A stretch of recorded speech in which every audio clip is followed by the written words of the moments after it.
Did you do it? It's 3:45 p.m. Eastern Standard Time, July 14th, 2018. And we're at the nature.com website, specifically the scientific reports page. And this is an article published on July 13th, I guess yesterday, entitled The Crustal Geophysical Signature of a World-Class Magmatic Mineral System. Okay, so I just started to glance at it, and the abstract tells you world-class magmatic mineral systems are characterized by fluid/melt originating in deep crust and mantle. However, processes that entrain and focus fluids from a deep source region, like to a kilometer-scale deposit through the crust, are unclear.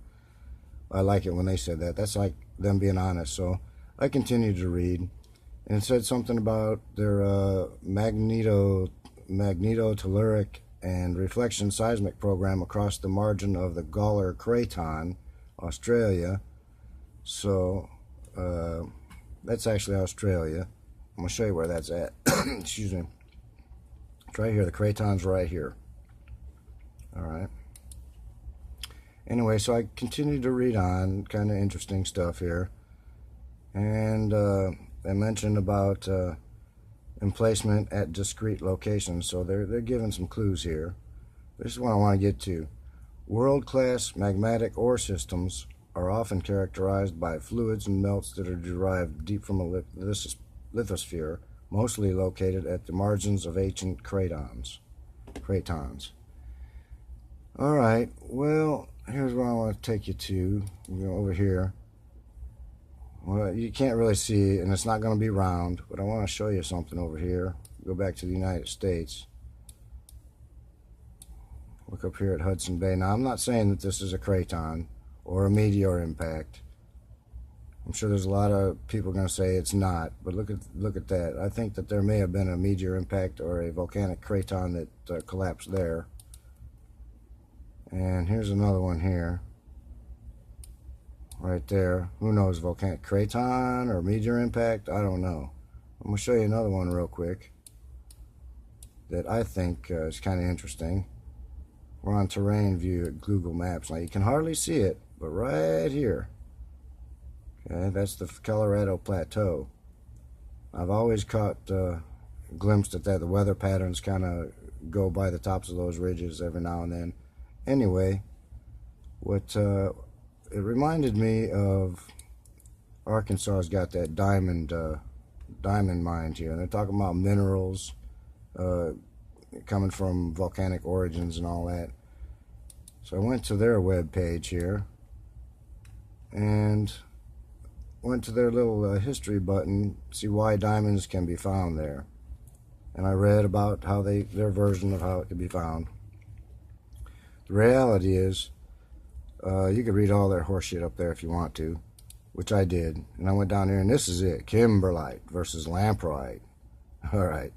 The original host rocks described from Africa and other sites around the world, including those of the Crater of Diamonds, were first described as kimberlite and peridotite.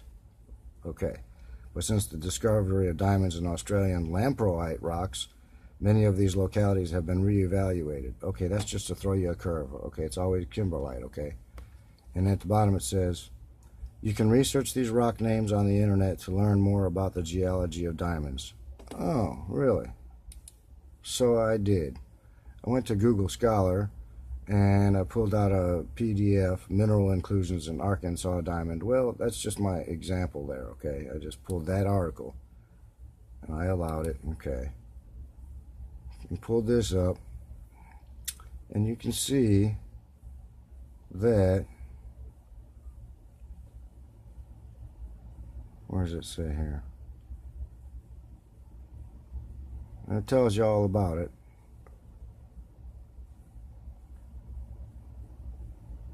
The questions of kimberlite and diamond genesis are important for both scientific and economic reasons. And it tells you, oh, there it is right there. Okay, to further extend knowledge of North American diamond and kimberlite, we report on included solids recovered from a diamond from the Prairie Creek kimberlite near Murfreesboro, Arkansas. Okay, that was dated Well, 1977. Okay, so they may have reevaluated it there. But there's something else interesting. You know, that was a kimberlite tube it's coming out of. And here's something else. It's a volcanic origin. It happens to be a basaltic plug in the basement of Indiana, the geophysical basement. And I went to Society of Exploration of Geophysics, pulled this one out. And it tells you about an anomaly in Indiana. It's in Pulaski County, actually. And it's a 26-kilometer in circumference basaltic plug. And they're calling it, they tell you how they found it and all this. It's pretty interesting. But basaltic plugs are, well, kind of like, you know, the result of a, you know, of volcanic activity. You know, magma rising through other lithospheric, I don't know, materials, we'll call them. But so there's a basaltic plug in Pulaski County, Indiana. We got the kimberlite tube in Arkansas shooting diamonds out there. Well, not shooting them. But then we got the 38th degree parallel lineament. I don't have a page pulled up for that, but that's important.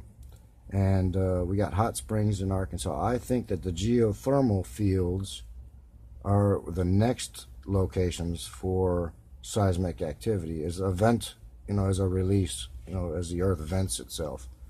I mean, they're dormant now, but I mean, watch these dormant volcanoes and these rifts that are in the basement geology, especially that 38th degree parallel lineament. I'll try to pull a link out for you on that too, but I did a video on that one time. Alright, this is Did You Do It? I'll edit my description to get all these links in there for those of you who are interested. But this is all about how they find, they were looking for uranium, I think, over here. Okay, on the, they love uranium. Okay, yeah. When they were telling you about Australia, they found a bunch of uranium over there, and the world's largest uranium mine deposit in copper, a bunch of copper. So this is their fancy way of getting the tax dollars to do the research exploring for the private corporations to get the minerals out of the ground to sell them back to us. All right, this is Did You Do It?